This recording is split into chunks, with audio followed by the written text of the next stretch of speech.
Kalau saya pribadi sih hari ini belum ngelihat market ya, karena memang nggak sempet. Terus saya juga tradingnya bukan trading yang ngelihat HP, terus klik buy and sell di HP, tapi lebih ke automated trading aja, pakai online trading sistem gitu. Jadi buy di harga berapa, jual di harga berapa. Terus tiap malam biasanya saya lakukan screening. Ini kebetulan belum saya lakuin. Jadi mungkin habis live saya bakal screening, terus set buy, set trailing stop juga kalau perlu.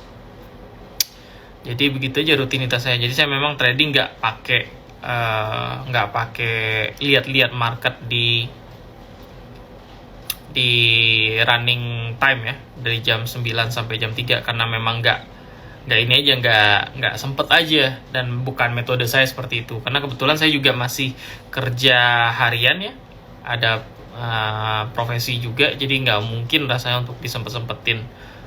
Bisa sih kadang-kadang cuman ngelihat chart, tapi kalau misalkan buy and sell gitu kayaknya agak sulit ya gitu. Kalau saya begitu. Jadi kalau misalkan teman-teman punya cara yang berbeda nggak masalah juga. Mungkin memang ada yang cocoknya di day trading atau scalping, ya nggak masalah juga. Mungkin cocok-cocokan aja gitu ya. Gitu ya. Nah, karena sepertinya belum ada yang mau bertanya ya, jadi kayaknya bisa langsung mulai aja kali ya. Kita cerita-cerita tentang buku kita. Ya, buku ini masih buku Psychology of Money. Di bab selanjutnya yang saya ambil itu babnya ngomongin tentang Tails You Win. Jadi dia bilang di sini, you can be wrong half of the time and still make a fortune. Jadi gini, teman-teman, saya pribadi terutama ketika awal mula bertransaksi saham itu saya berpikirnya itu kita harus selalu benar, atau kita harus benar lebih sering supaya kita bisa menguntungkan bertransaksi di pasar modal. Atau dengan kata lain begini, harus sering win atau harus sering profit supaya kita bisa cuan di pasar modal. Nah, ternyata itu salah. Ternyata pola pikir itu salah. Karena apa? Transaksi di pasar modal nggak sama dengan sekolah. Misalkan banyak jawaban benar, berarti dia ranking 1. Misalkan banyak jawaban salah, berarti dia ranking bontot. Ini tuh transaksi pasar modal berbeda. Ternyata berbeda. Karena logikanya begini. Ternyata orang-orang yang konsisten bertransaksi di pasar modal dalam jangka panjang bukanlah orang-orang yang bisa benar-benar tepat meramal atau memperkirakan pergerakan harga saham. Ternyata tidak. Nah, ini yang dibahas sama buku ini gitu. Jadi buku ini bilang salah satu contohnya adalah yang dia kasih contoh di sini di bab 6 Tails You Win.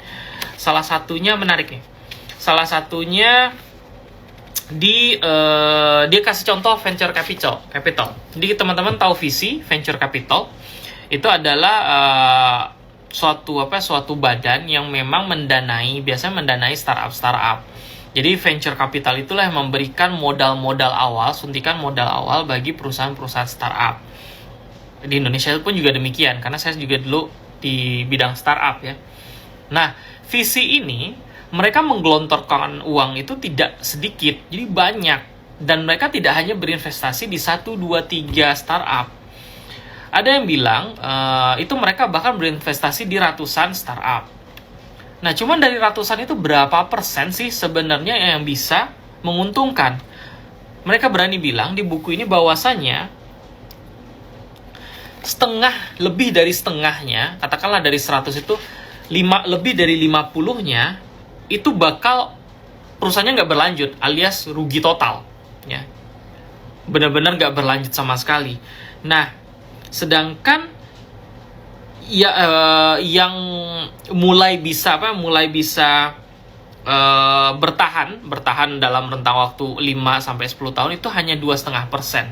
Dan tahukah teman-teman bahwa sebenarnya yang benar-benar menguntungkan, yang menjadi unicorn ya, yang menjadi katakanlah IPO seperti Goto atau seperti Bukalapak atau seperti apa kemarin ya, apalagi ya Goto dan Bukalapak lah ya, itu hanya 0,5%-nya saja yang mereka mendapatkan return berkali-kali lipat. Artinya apa? Bahkan, ya saya asumsikan orang-orang di VC itu bukan orang-orang yang asal-asalan ya. Mereka sudah tahu persis bahwasanya tindakan yang mereka lakukan itu sangatlah beresiko. Tapi resiko itu worth. Jadi resiko itu penting buat mereka untuk mereka ambil supaya apa? Supaya nantinya mendapatkan return yang berkali-kali lipat itu. Jadi pada dasarnya mereka hanya benar 0,5%. Jadi ibaratnya dapat nilai dari 100 itu 0,5 atau 1 jawaban yang benar, tapi yang benar itu mendatangkan return atau mendapatkan profit itu beribu-ribu kali lipat. Dan itu semua, satu perusahaan itu menutupi kerugian dari perusahaan-perusahaan yang gagal sebelumnya. Nah, selain itu dia juga kasih contoh dari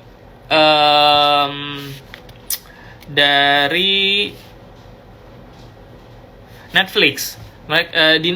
CEO Netflix pada saat itu, Reed Hastings, bilang bahwasanya banyak sekali proyek-proyek Netflix ini yang gagal. Ya, banyak sekali. Jumlah yang gagal itu lebih banyak daripada yang sukses. Namun, kegagalan atau kerugian dari kegagalan proyek-proyek yang gagal tadi dari Netflix itu tertutupi semua akibat dari keuntungan yang didapatkan dari 1, 2, 3 proyek yang berhasil.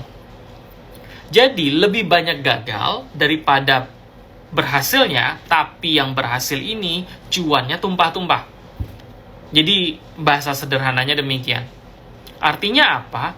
Tidak penting sebenarnya untuk menjadi benar terus-terusan di transaksi keuangan, salah satunya di pasar modal ini juga. Tapi penting bagi kita untuk menentukan usaha yang kita lakukan itu benar-benar worth the risk. Worth the risk itu gimana ya membahasakan Indonesianya? Benar-benar patut untuk diperjuangkan. Ya. Jangan melakukan sesuatu, tapi hasilnya tidak patut untuk diperjuangkan gitu. Atau kalau misalkan kita bawa ke konteksnya saham, itu saya bilangnya adalah profit loss ratio atau PL ratio dengan win rate. Nah, awal-awal mungkin bagi pemula itu win rate yang kepikiran. Win rate itu maksudnya adalah dengan cara ini kita selalu cuan nggak sih? Nah, itu win rate. Jadi kalau misalkan dengan sistem seperti ini, cara trading seperti ini, berapa kali kita benar? Nah, itu namanya win rate. Nah, tapi yang lebih penting, jauh lebih penting dari win rate adalah profit loss ratio. Maksudnya gini, berapa perbandingan profit yang didapatkan jikalau transaksi itu win atau benar, ketimbang jumlah kerugian yang mesti ditanggung pada saat transaksi itu rugi atau loss. Kalau saya, PL rasio saya minimal saya adalah 3:1. Artinya apa? Kalau rugi 1, kalau untung 3. Artinya apa? Kalaupun misalkan saya salah 2 kali, ketika untung saya sekali, kesalahan saya itu tertutupi dengan keuntungan saya, walaupun baru benarnya sekali. Karena apa? Kalau menang dapat 3, kalau kalah hilang 1, ya kan? Jadi kalau misalkan kalah 2 kali, saya minus 2, menang 1 kali, saya dapat 3, jadi total plus 1. Gitu. Jadi transaksi saya tidak membutuhkan win ratio yang tinggi, karena profit loss rasionya itu cukup tinggi. Itu minimal 3. Tapi biasanya saya kalau misalkan dapat dari trend follower itu 4 atau 5:1. Nah, dengan kata lain, saya memang jarang-jarang cuan. Tapi sekali cuan bisa nutupin kerugian-kerugian saya atau stop loss saya yang kena sebelumnya. Gitu. Dan itu yang membuat saya bisa bertahan di pasar modal setelah berapa tahun ya? 6 tahun. Ya, saya mulai 2016 secara aktif gitu ya. Jadi kurang lebih demikian. Bahkan di sini dia ngasih contoh dari portofolionya Warren Buffett. Jadi dibilang kalau misalkan kita mau ngelihat ya trading history atau investing history dari perusahaannya Warren Buffett di Berkshire, itu terlihat bahwasanya dari 400 sampai 500 saham yang dimiliki oleh Warren Buffett dari awal dia bertransaksi sampai sekarang. Jadi dia bertransaksi di 500 saham tuh. Dia bilang bahwasanya hanya 10 saham saja yang sebenarnya memberikan keuntungan yang berdampak pada kekayaannya sekarang. Bayangkan tuh, berarti 10 dibagi 500 itu berapa? Ya, 2% saja loh. Hanya 2% dari keseluruhan portofolionya selama dia bertransaksi di pasar modal itu yang sebenarnya berdampak pada keuntungannya. Sisanya mah biasa-biasa aja. Nggak ada ten-bagger-ten-baggernya, malah banyak rugi katanya. Tapi 10 ini dari 500 saham yang dia transaksikan, 10 inilah yang mendatangkan keuntungan berkali-kali lipat tadi. Gitu. Jadi kesimpulannya apa? Teman-teman nggak perlu fokus mencari suatu cara yang membuat teman-teman selalu cuan. Tapi yang penting adalah mencari suatu cara bertransaksi di mana teman-teman harus nyaman. Yang kedua, memang menguntungkan. Menguntungkan itu dari apa? Memang profitnya tuh ada gitu loh. Dan jauh lebih besar ketimbang kerugiannya. Jangan sampai, kalau saya pribadi nggak cocok tuh bertransaksi di cara yang 1%, 2%, 3%, saya nggak bisa. Dapatnya capek doang, jujur. Karena saya di pasar modal bukan kayak main lotre, atau bukan kayak main slot, bukan kayak main time zone gitu ya.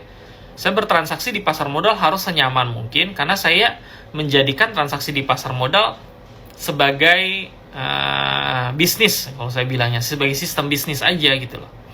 Gitu. Jadi saya nggak harus terus-terusan lihat layar gitu ya. Itu di bab ke-6. Nah, selanjutnya di bab ke-7 dia bicara tentang freedom. Controlling your time is the highest dividend money pays. Maksudnya gini, kita sebenarnya buat apa sih cari uang? Itu yang ditanyakan, yang diteliti atau yang dipelajari oleh chapter 7 ini. Ternyata menurut penulisnya, Morgan Housel, sebenarnya orang-orang itu mencari uang untuk meningkatkan kontrol terhadap waktunya sendiri. Ceritanya begini, jadi dia berpikir sebenarnya orang-orang tuh butuh uang buat apa? Buat merasakan bahwasanya dia memiliki kontrol terhadap hidupnya sendiri. Jadi dengan memiliki banyak uang, dia bisa memilih mau beli apa, mau beli baju apa, mau beli mobil apa, mau beli rumah apa. Itu kan kita yang menentukan kontrol ya. Dibandingkan dengan orang yang tidak punya uang. Kalau orang yang tidak punya uang kan opsinya limited ya, terbatas. Nah, jadi kata kuncinya adalah kontrol tadi. Kendali. Nah, sebenarnya, jadi kita mencari uang itu untuk mencari kendali. Nah, menurut buku ini, tidak ada yang lebih mahal ketimbang kebebasan. Saya lupa apakah baca di buku ini atau buku satu lagi ya. Jadi, ada satu buku yang berbicara tentang katakanlah kita bisa mendapatkan gaji yang luar biasa besar. Tapi jikalau itu dibarengi dengan kerjanya 80 jam per minggu, yang mana itu 2 kali lipat ya daripada jam kerja biasa ya. Atau weekend tetap kerja, dari subuh sampai ketemu subuh lagi tetap kerja gitu kan. Tapi gajinya gede. Nah, apakah itu yang kita cari? Nah, ini yang dia bahas bahwa saya sebenarnya balik lagi ke kebutuhan awal kita, apa sih yang sebenarnya kita cari? Apakah murni uang atau kebebasan? Nah, perasaan bebas inilah yang mesti kita kaji dulu. Sebenarnya kita pengen bebas dari apa? Nah, ini berkaitan nanti ke bab berikutnya. Di bab 8 dia ngebahas tentang Man in the Car Paradox. Jadi ini ceritanya paradoks atau pola pikir yang sering banget digambarkan di komik ya. Kalau komik tuh komik strip ya, kalau teman-teman ingat. Jadi ada orang yang nggak bisa jalan ya, pakai kursi roda, itu ngelihat ke sebelahnya orangnya bisa jalan ya, bisa jalan tapi pengemis gitulah, pengemis tapi bisa jalan gitu kan. Nah, orang yang pakai kursi roda itu ngelihat, wah enak ya punya kaki, bisa jalan kemana aja dengan mudah. Nah, si pengemis tadi yang bisa jalan ngelihat ke sebelahnya, dia ngelihat orang di sebelahnya yang punya sepeda. Wah enak ya punya sepeda, nggak capek jalan. Nah, orang yang naik sepeda ngelihat ke sebelahnya lagi, dia ngelihat orang yang pakai motor. Wah enak ya nggak perlu ngayuh, bisa cepat sampai tujuan.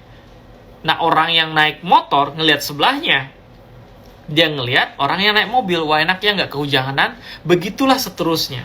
Nah, artinya apa? Banyak sekali dari kita yang tidak paham bahwa apa yang kita punya itu sudah merupakan hal yang diingini oleh orang banyak gitu. Jadi ketika kita mendapatkan sesuatu, yang biasa kita lakukan adalah melihat sekeliling kita, melihat bukan sekeliling, ke atas kita, bahwasanya wah enak yang di atas, wah enak yang di atas, sehingga semakin lama kita semakin merasa terdesak untuk mendapatkan lebih dan lebih. Gitu. Nah, di sini juga secara menarik dia bilang bahwasanya sebenarnya nggak ada yang peduli apa yang kita miliki. Jadi kita beli itu untuk apa sih sebenarnya? Apakah kita beli kendaraan karena kita butuh atau karena mau pamer?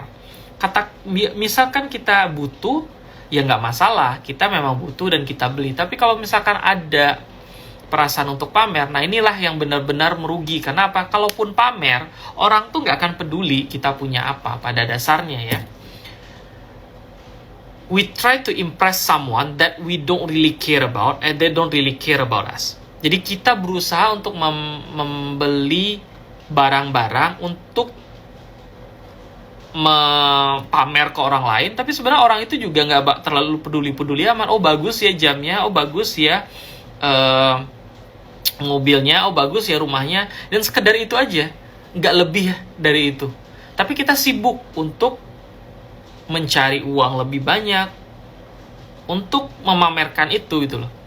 Nah, itu yang disinggung perihal bahwasanya there is no one really care about you. There is no one really care about your conditions other than you.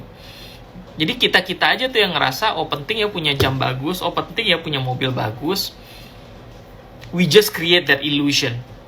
Kita membentuk suatu perspektif itu. Ya makanya kan kadang di sosial media gitu ada yang sengaja flexing ya, bahasanya sekarang yang flexing gitu, untuk memancing interaksi dengan orang lain. Wah keren tuh jamnya, wah udah cuan sekian, wah udah ganti mobil, demi mendapatkan dopamin sesaat. Tiba-tiba senang gitu dipuji orang, tiba-tiba senang gitu dianggap sukses gitu. Menarik.